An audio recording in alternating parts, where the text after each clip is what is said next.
Thinker from the 47s is a card or servant that's all about using your analytical, logical, rational brain or part of you to view the world. This can be quite counterintuitive to people who are into the occult or into magic, because there's always more emphasis put on, intuition and gut feelings and that kind of thing, which is represented by the seer. And all of that is really important, but should also be balanced with the rationality and intellectual approach that the thinker has, because you need both. And you will need to engage with the thinker for some certain problems and parts of your lives and parts of your magic that you normally wouldn't be able to get through because you're too kind of focused on the gut feeling or the intuition and stuff like that. So it's definitely a servant that people should spend more time with. And it's not really a popular servant because of the fact that it seems too kind of closer to the reductionist, materialist, rationalist kind of view of things, that kind of view of life, the logical type thing.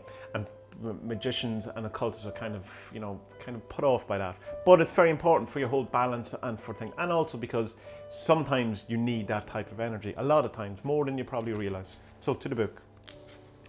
The thinker shows us how to solve problems using our analytical and rational mind. He encourages us to always go with what is logically correct rather than relying on our hearts, what our hearts may be saying. So obviously the opposite to the seer. The problem you face will be best solved using reason and deduction. The thinker is a sign that you need to put aside any emotional feelings or needs you have for the time being, and instead try to focus on the rational and intellectual thoughts instead. There is time to feel your way through life, and there is time to really think things through. And the thinker instructs you that now is the time to think rather than intuit. What is the most rational way out of this problem? What will be the best long term? Even if it feels bad in the short term? What is the clever move here? What is the most intelligent next step? The thinker wants you to think everything through rather than act on impulse or emotion. The right solution may not be the answer you want to hear, but it is the most logical. So we're very much in kind of Spock, Vulcan type territory with this. Or the scientific mind, the skeptic mind, which is important in a magician to have as well. You should really have this kind of cultivate the skeptical mind, because it's all too easy just to believe all the things, and that's not good either. The thinker requires you not to be fooled by your emotions, but instead to really think about what is the wisest path to think.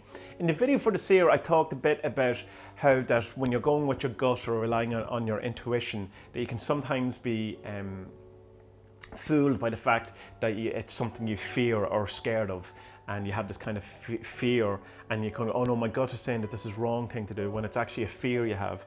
So in that kind of situation, the thinker would be really good to kind of team up with the seer and want just to work out, is it a fear or is it a gut reaction, a gut thing telling you not to do it, or are you just scared of doing it? So the thinker would tell you not to be fooled by your emotions. The thinker servant can be used for problem solving using logic, or when a decision needs to be made but the process has been clouded by your emotions. The thinker can help you realize what is best and most astute way forward is. You can invoke the thinker in times when emotions are running high and a calm, logical mind is needed. The sigil placed in the air in front of you, either mentally or physically, can aid in cutting down the high emotions of a situation or event and allow you to see what is in front of you rationally and intellectually. So when things are going mental and there's a lot of emotion around and a lot of stress, and it's very hard to get your mind together to what should I be doing here? And the house is crazy or the workplace is crazy, and there's so much pressure being put on. Invoking the thinker at that point to see what is the logical next best step. What's the best thing here? What's the most intelligent thing? What's the wisest thing to do here rationally is a really good thing, and a really good thing to have in your arsenal. So don't, as a magician or as an occultist or however you describe yourself, don't dismiss that part of your brain or that part of yourself as a lot of people do, because it's very important and very useful. So the thinker from the 47s, check him out. So if you want to find out more about the 47s, you can go to the47s.com, and there you will find all the information you will need to start working with the 47s. You'll also find links to where you can buy the grimoire and where you can buy the deck, and all the information that you could possibly ever want on the 47s will be there.